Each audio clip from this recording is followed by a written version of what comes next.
Next to this quarry, a group called the Quarrymen performed at a village fete. There are no plaques or signposts, but at the side of this picturesque quarry is one of the most significant sites in the whole history of rock and roll, because in this ground here, is where Paul McCartney first saw John Lennon perform with the Quarrymen, where they first got together.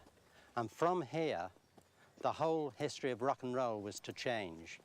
And Liverpool was to become the rocking city, create a type of rock and roll, and take it right back to the home of rock and roll in America.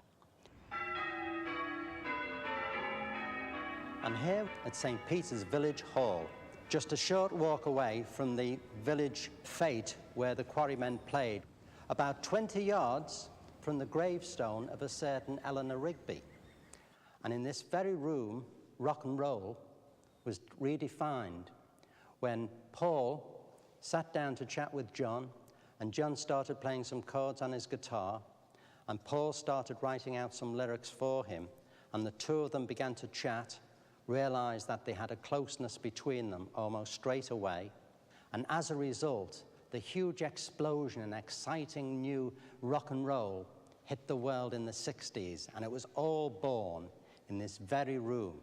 The two of them got together, met, were kindred spirits, and soon after, one of John's friends went up to Paul and said, "John wants you to join the group." In the Liverpool home where he lived with his aunt and uncle, John Lennon dreamed of becoming a rock star like Elvis Presley. Just down the road lived Paul McCartney, whose father once played in a ragtime band. George Harrison, who lived in this house and rode the bus to school every day with Paul, idolized guitarist Duane Eddy. Growing up near the city's docks, Ringo Starr played drums with Liverpool's biggest rock band, the Hurricanes, until he met the Beatles in Hamburg, Germany.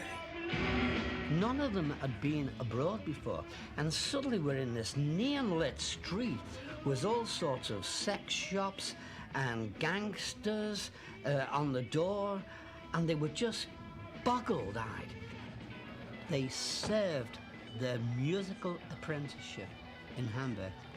They worked sometimes from 6 o'clock at night till 3 o'clock in the morning. And they exploded on stage. The bouncers thought, oh my God, there's a fight. And it wasn't, it was the explosion of the Beatles. And then we went back to Liverpool and got quite a few bookings. You know, they all thought we were German. You know, we billed us from Hamburg, and they all said, you speak good English. You know? And Brian suggested that we just sort of wore ordinary suits. So we just got what we thought were quite good suits and just got rid of the leather gear. Bands like ourselves and the Beatles and the Big Three and the Searchers and everyone, we all tried to be unique and play our own type of music, what we liked, and tried to get our own sound. And because we all were resident at the Cavern Club, it was that was the place to come and see all the bands. It wasn't just the music when you went to see the Beatles. You knew you were going to come out on a high, an absolute high. This is Matthew Street. This is where the Cavern Club was a really raving place in the 60s. Started off as a trad jazz club, and then the swinging blue jeans made the place very popular with the blue jeans night out, and then the Beatles started to play here, and all the other groups like the Searchers and Jerry and the Pacemakers, and this is where the Cavern was. People ask me about the Cavern, and I always tell them that it was sweaty, it smelt, but to me it was the best rock and roll place that ever was, you know. And in the early 60s, it was a place where kids could rock and roll and have fun without anybody getting on their backs. And it was a tremendous atmosphere, and I don't know why, but I always thought that the Beatles sounded better at the Cavern than anywhere. You know, they were a lot more ballsy than the records. Brian Epstein, when he went down to the Cavern, which is, Brian hung out in a completely different world. He was rich. He had a successful family, successful furniture business that had a small record store in it, which is how people kept coming in and saying, hey, have you got that record of the Beatles and Tony Sheridan, that My Bonnie Lies Over the... Have you got that record? And after, like, the 40th time of kids coming in asking for the record, he said, well, you know, maybe I better get this record.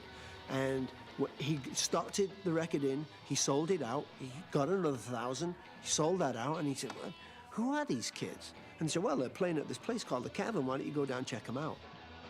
The Beatles were then just four lads on that rather dimly lit stage.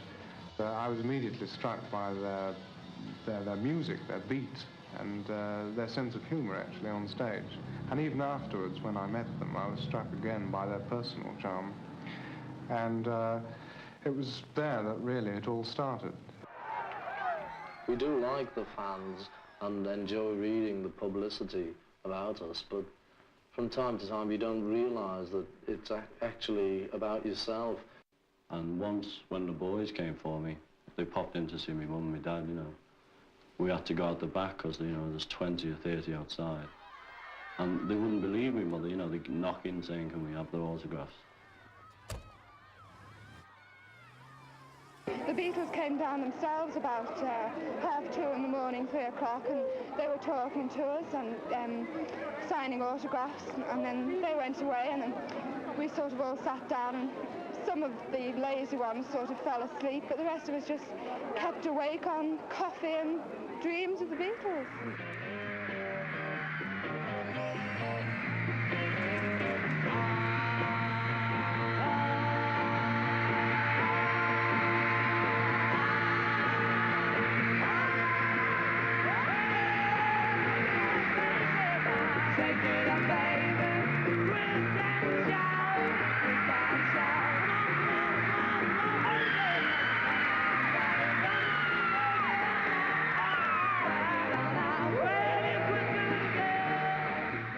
The Beatles were like a gift from God.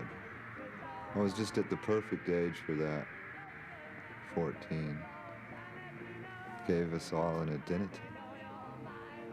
And I've thought before, just for the music, it was such a bonus that the music was like the best music ever.